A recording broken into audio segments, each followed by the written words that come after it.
The ultimate conflict in the Pride Ring appears to be that between the demons as a whole and the Exorcist. However, some overlords may be more in favor of the annual extermination than others, and based on the Season 1 trailer for Hazbin Hotel, I'm wondering if this means we are going to get an overlord civil war of sorts. My name is Imka, hit that subscribe button, and after the video, go check out another one I did ranking the 7 Princes of Hell over on our second channel, Random Universe. I absolutely hate this guy so much it's unreal. Hardly even sinful in the real sense, just a little horny. Link is in the corner, in the pinned comment down below, and in the pop-up at the end of this video. Now, in Hazbin Hotel, the Earthborn sinners who die and manifest in hell are technically immortal, meaning they can't die or even be starved out of existence.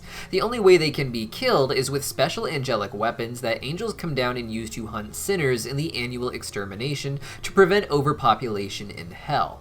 This has been part of Hell's status quo for quite some time, it seems, with Charlie having an interest in stopping it.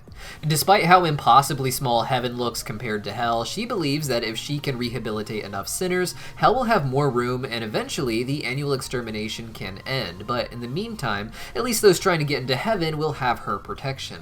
Now, no one really believes in the hotel's mission as we've seen in the pilot, and yet, in the trailer, we can see that there will be episodes with entire crowds around the hotel, particularly a crowd related to the overlord Rosie. Rosie is well known from the ancient Egyptian live streams, where it was explained that Rosie was a good friend of Alistair's and that they would have a duet in an episode of Hazbin Hotel.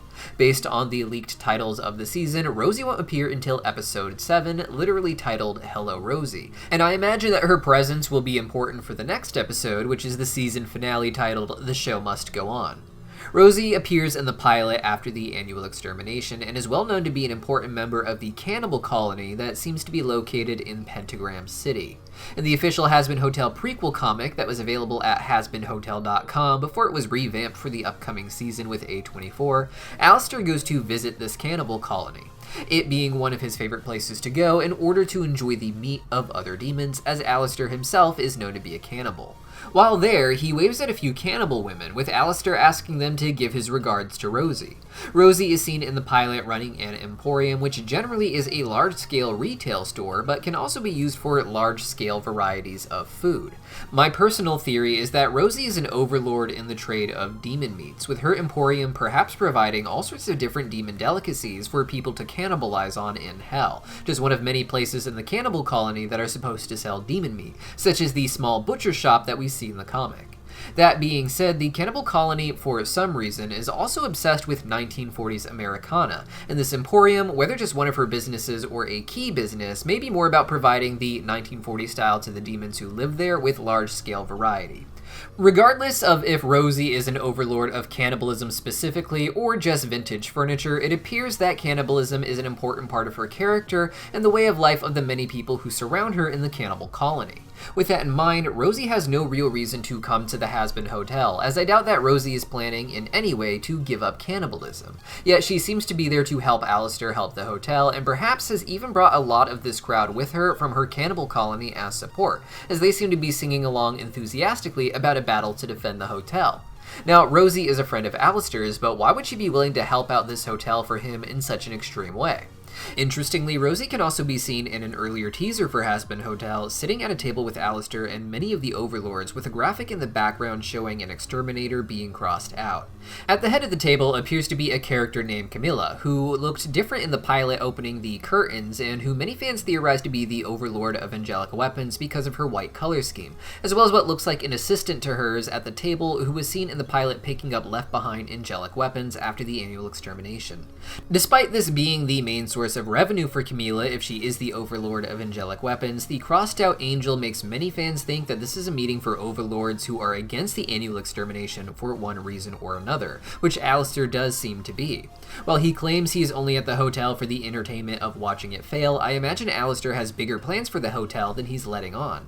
Alistair is famous in hell for manifesting one day and almost overnight toppling the overlords that had been in place for who knows how long. This led the way for new overlords to come in, such as Vox, who Alistair seems to have a huge rivalry with. Alistair is the overlord of the radio and is said not to be an overlord in the traditional sense, as he does not crave power or try to climb hierarchies. He likes to live his life and dole out punishment as he sees fit using the power he does have. While Alistair managed to topple the overlords of the past out of the game, however, he hasn't done the same with Vox for whatever reason despite their rivalry. Episode 2 of Hazbin Hotel is titled Radio Killed the Video Star, a reversal of the famous Video Killed the Radio Star, which is about how TV went on to replace radio. Just like on Earth, TV and screens as a whole seem to be the dominant form of entertainment in Hell, but Alistair insists that it's just a passing fad, and that his medium, the radio, is forever. Despite his power used on other overlords, Vox has managed to ascend to a pretty high place in Hell's hierarchy, and Alistair may technically be less powerful than Vox because of his overall influence through the screens of Hell. What I think Alistair wants more than anything is to knock over those he sees as abusing power, which in this case would be Vox, but could also be the Exorcists. Alistair may think that it's not up to the angels to decide the fate of the sinners, and may even be aware of information that paints the extermination as entirely unnecessary for Hell's own survival. Whatever his motive, I imagine that what Alistair craves more than anything is to disrupt the systems that are above him so that he can find an opening and destroy them, particularly Vox. Rosie, likewise, would have a lot of motive against Vox as well. Rosie, like Alistair, loves a classic time of history before these screens invaded every aspect of our lives, before they even existed. The Cannibal Colony rules are that if you go there and don't play into the classic Americana theme with clothes and such, then you are going to be eaten alive, with them cannibalizing you right in the streets. Rosie and Alistair are perfect allies in a war against the new overlords who wish to modernize the world and squeeze out the old. Vox can be seen stalking Alistair through the TV screens in the prequel comic and having some blue screen error because of him in previews for the show, indicating he already has quite the rivalry with Alistair before the show even begins. Vox also appears to be in a relationship with Valentino, the overlord of adult films, the most famous of his stars being Angel Dust, who is of course a guest at the hotel. Vox, I have theorized, wants the power of Alistair over the radio as part of his bigger empire, perhaps thinking he can modernize the medium with podcasts and the like to make himself and Alistair more powerful and rich. But Alistair, I imagine, as holding on to that power and never wanting to let go for any price, especially not to someone like Vox, who represents everything Alistair hates. Vox and Valentino thus would both begin to see the Hazbin Hotel not just as a place where two very valuable sinners are hiding from them with the protection of Hell's princess, but a place that symbolizes the potential end to their reign. The culminating point for all of this would be the annual extermination, which the Hazbin Hotel trailer seems to show the characters singing about and references to a great war and being sure and ready that they have to fight. While I can't see how Alistair could use the extermination against Vox in particular, there is the possibility that financially, Vox benefits from the extermination with there being fewer people to suck up Hell's resources, whereas Rosie imagines she could serve the more useless sinners in a never-ending line of cannibalism and remanifestation to support her own business, perhaps. Regardless, the fight against the exterminators may really be more so just about that, and not about the overlords. While being able to hide from Vox at the Hazbin Hotel is a benefit, I imagine what Alistair really wants is an end to the annual extermination. He probably doesn't believe he can get any of the sinners into heaven, and with the help of enough demons who want to fight instead of hide, they can make a stand and make heaven decide to end the extermination for the sake of its own angels. Vox, of course, may just become a fan of the angels and the extermination for this then, because he hopes it will lead to the death of not just the hotel, but of Alistair himself.